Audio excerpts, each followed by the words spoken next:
Before we get too far into this video, I want to show you how to save your project.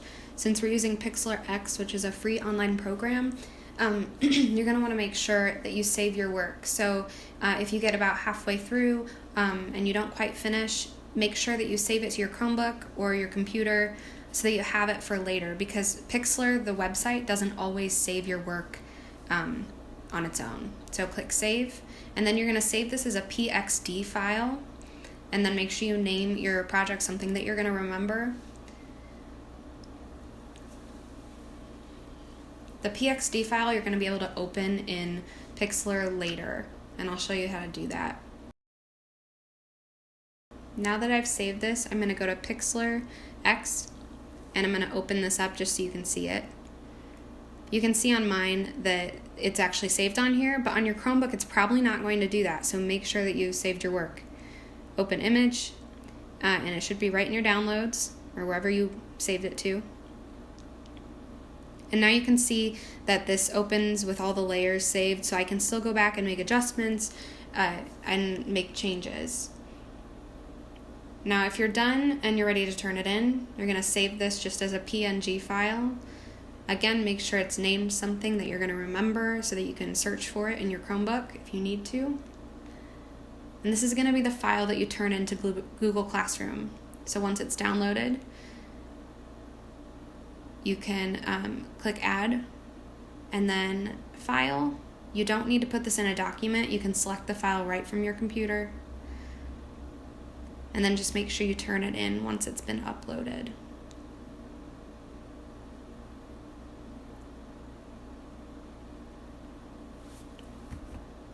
And now, on to the rest of our video. To make your website, we are going to start with a blank template that you're going to download to your Chromebook or your computer, whichever you're using. And then you're going to open this template in Pixlr X. So click Open Image. It should be in your downloads, and then you can open that. Next, I'm going to show you how to use a few of the drawing tools and add layers. Some of the 8th graders, you should know this already, but if there's any 6th graders that are joining for this project, you're going to want to use some different layers.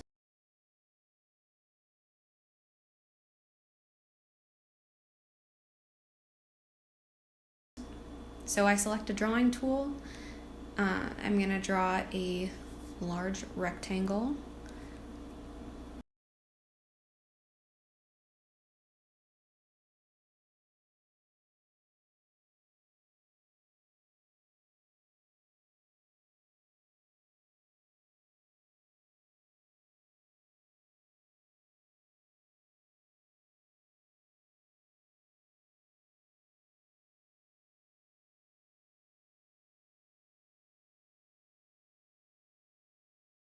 If I draw this white rectangle right on top of this blue rectangle, they're going to stick together, and I'm not going to be able to move them independently from one another.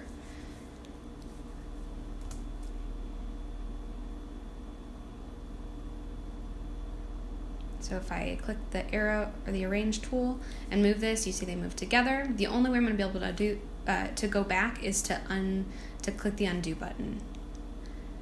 But now I've selected a new layer, and now if I draw this white rectangle, I'm going to be able to actually move that around separately from the blue rectangle.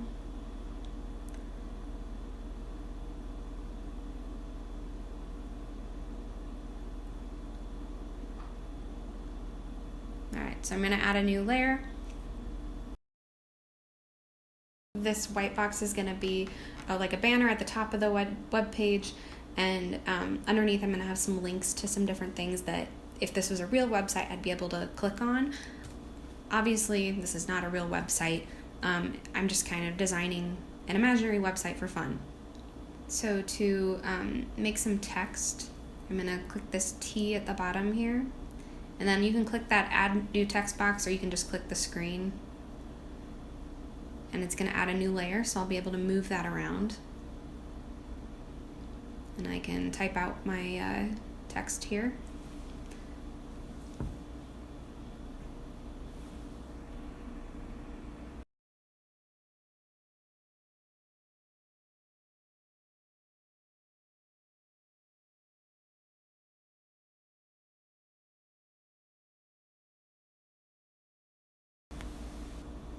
So you can change the font, you can change the size of the text and move that around. If you are changing the color and you want to match a color, there's this color picker tool right here. And so I just click on the screen the color that I want to match, and that's going to change so that it matches. I'm going to skip a little bit here.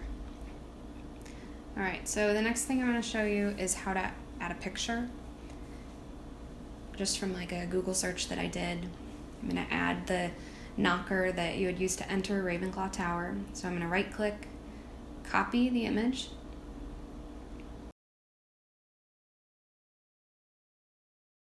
You can't paste using the mouse, or at least I haven't figured out how to. So Control V, and then I can move that around because it's a different layer, adjust the size, and then put it on the screen where I'd want that to go.